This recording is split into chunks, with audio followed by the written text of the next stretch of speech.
और इसके बाद में रघुनंदन ठाकुर, खंडवासी मुकुंद दास श्री रघुनंदन नरहरिदास चिरंजीव सुलोचन, यही सब महाशाखा चैतन्य कृपा धाम, प्रेम फल फूल करे जहाँ तहाँ दान।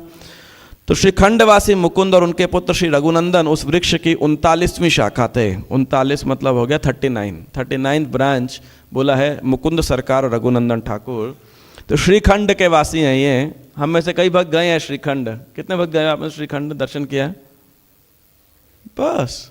अच्छा, कटवा और मायापुर के बीच में बड़ा रमणीय स्थान है, छोटा स्थान है, लेकिन वहाँ जो है श्री रघुनंदन ठाकुर के विग्रह,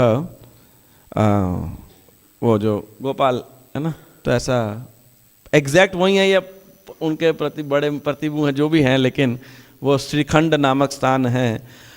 और यहाँ पे 3 महान वैष्णव रहा करते थे। पहले कौन? मुकुंद सरकार, दूसरे नरहरि सरकार, और फिर मुकुंद सरकार के पुत्र, क्या नाम है उनका? रघुनंदन। तो हम गौर आरती में गाते ना, नरहरि आदि करी चामर ढुलाय, संजय मुकुंद वासु घोषयादि गाय। तो नरहरि सरकार हैं। अगले वाले मुकुंद शायद मुकुंद सरकार के लिए नहीं है, जहाँ तक मेरा, संजय मुकुंद वासु घोषयादि गाय, बट ये नरहरि सरकार इनके। तो नरहरि सरकार भी बड़े प्रिय थे चैतन्य महाप्रभु के। और जो रघुनंदन, इनके बारे में बोला जाता है कि ये महाप्रभु के विग्रह की पूजा किया करते थे। और इनके बारे में एक और डिस्क्रिप्शन मध्य लीला के अंदर आता है।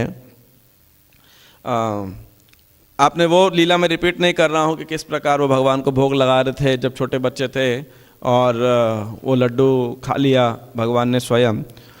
लेकिन ये 6 प्यार के अंदर चैतन्य महाप्रभु गुणगान करें रघुनंदन ठाकुर का, तो मैंने सोचा वो ज़्यादा अच्छा है, महाप्रभु गुणगान कर रहे हैं तो उसको रिपीट किया जाए। खंडेर मुकुंद, आप मेरे साथ साथ ही दोहरा सकते हैं क्योंकि समय कम है। खंडेर मुकुंद दास श्री रघुनंदन, श्री नरहरि मुख्य 3 जन, मुकुंद दासेर पूछे शचिर नंदन, तुम्हें पिता पुत्र तुम्हार श्री रघुनंदन।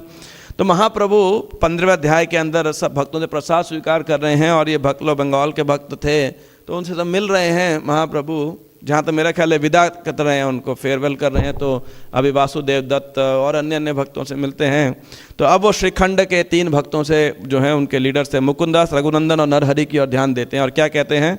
मुकुंददास से पूछते हैं, तुम ही पिता पुत्र तुम्हारा श्री रघुनंदन है मुकुंद, क्या तुम पिता हो और तुम्हारा पुत्र रघुनंदन ऐसा ही है ना? भाई तुम बाप हो और लड़का है वो तुम्हारा। तो कि बा रघुनंदन पिता तुमिता तनय, निश्चय करी जह जाओ का संशय। या ऐसा है कि रघुनंदन तुम्हारे पिता हैं और तुम उनके पुत्र हो? कृपया करके असली बात बताओ जिससे मेरा संदेह दूर हो जाए। तो मुकुंद क्या कहते हैं? मुकुंद कहे रघुनंदन मोर पिता है, आमी तार पुत्र ए आमार निश्चय, आमा सवार कृष्ण भक्ति रघुनंदन होते, अतएव पिता रघुनंदन आमार निश्चिते। तो मुकुंद ने कहा, रघुनंदन मेरा पिता है और मैं पुत्र हूँ, यही मेरा निश्चय है। क्यों? क्योंकि रघुनंदन के कारण हम सबको कृष्ण भक्ति प्राप्त हुई है, इसलिए वास्तव में वही मेरा पिता है। सुनि हर्ष कहे प्रभु कहिले निश्चय, जहाँ होते कृष्ण भक्ति से ही गुरु है। और जब मुकुंद ने बात बोली तो महाप्रभु बड़े हर्षित हुए और बोले, हाँ ये सही है, जो कृष्ण भक्ति को जागृत करता है वह निश्चित रूप से गुरु है। अर्थात कोई उम्र में छोटा हो बड़ा हो, रिश्ते में बड़ा छोटा है, लेकिन जिसकी वजह से हमें कृष्ण भक्ति प्राप्त हुई, तो महाप्रभु कह रहे हैं कि वो एक प्रकार से पूजनीय है, वो वरिष्ठ है। तो इस प्रकार से रघुनंदन ठाकुर का जो है ये वर्णन था। श्री रघुनंदन ठाकुर की जय।